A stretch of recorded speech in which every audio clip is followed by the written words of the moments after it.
Someone made you say yes today, and you have no idea how. It wasn't luck. It wasn't your choice.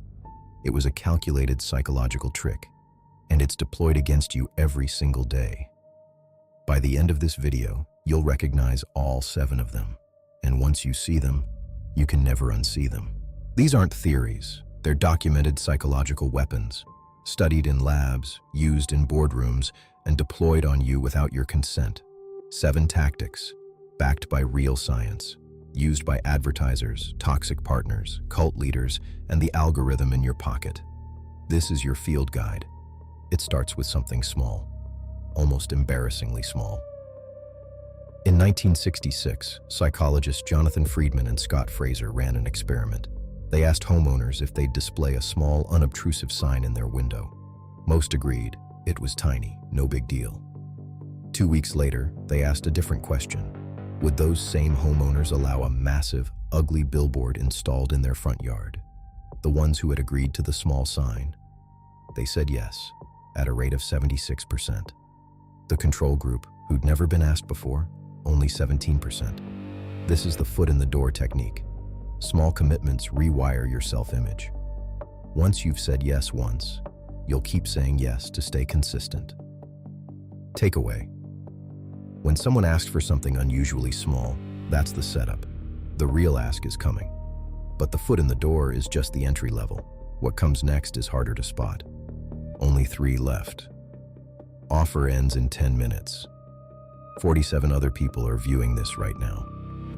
None of it may be real, but your brain doesn't know that.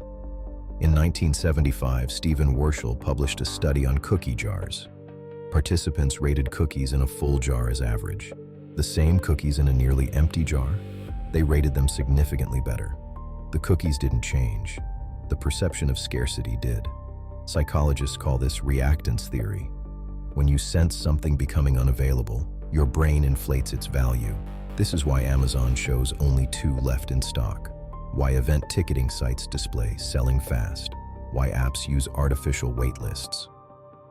Takeaway. When you feel sudden urgency to act, pause.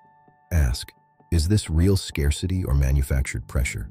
The answer often changes everything, but scarcity tricks your rational mind. The next technique bypasses it entirely. You are not as independent as you think. In 1951, Solomon Asch conducted a deceptively simple experiment. He showed participants a line, then asked which of 3 comparison lines matched its length. The answer was obvious. Except the room was full of actors, all confidently giving the wrong answer. Under that social pressure, 75% of real participants conformed at least once, even when they could clearly see the correct answer. That was a simple line comparison. Imagine what social proof does when the stakes are emotional. Every 10 million views, every bestseller, every audience laugh track, they're engineered social proof, designed to make you feel that deviation from the norm is dangerous. Takeaway. Popularity is not proof of truth. Before you follow the crowd, ask, who assembled this crowd and why? Most people believe they're immune. Research shows the opposite.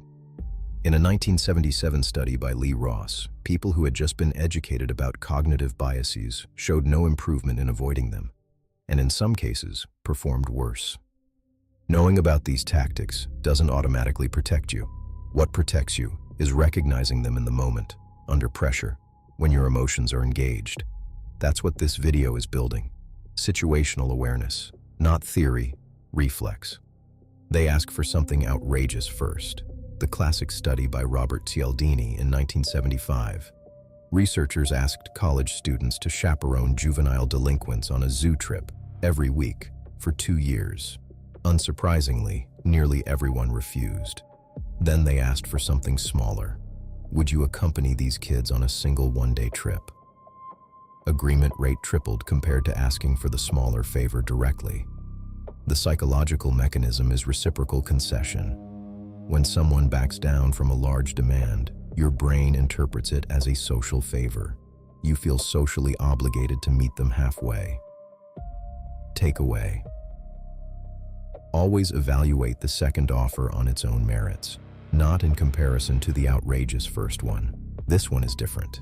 It doesn't just manipulate your decisions, it attacks your ability to trust your own mind.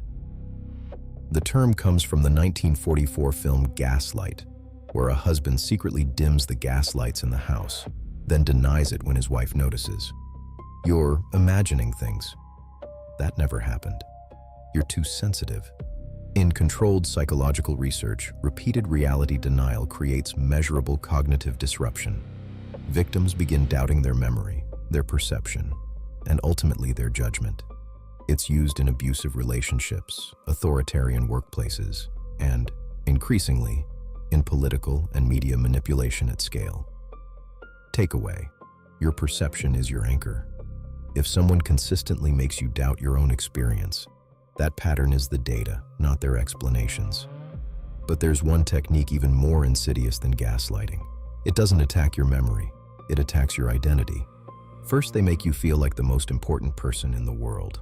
Love bombing is a calculated tactic, most common in narcissistic and cult recruitment dynamics.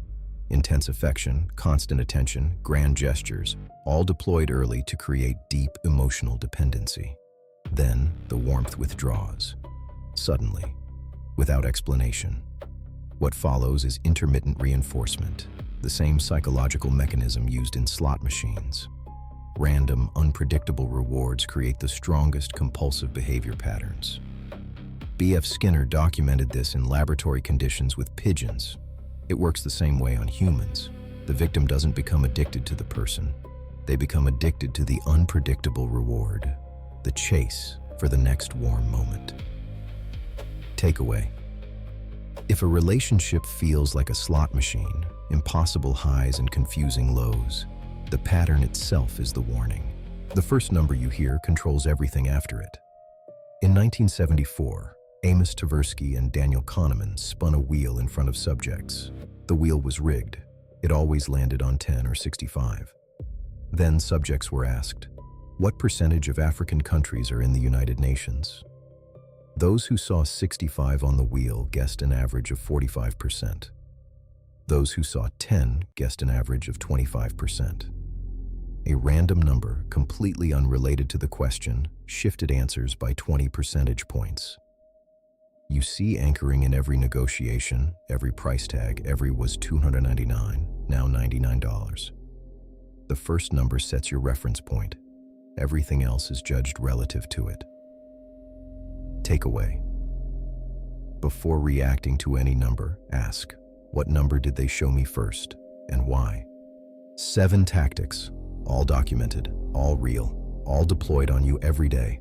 The defense isn't paranoia, it's the habit of pausing before compliance, asking one question: is this my genuine response, or was it engineered?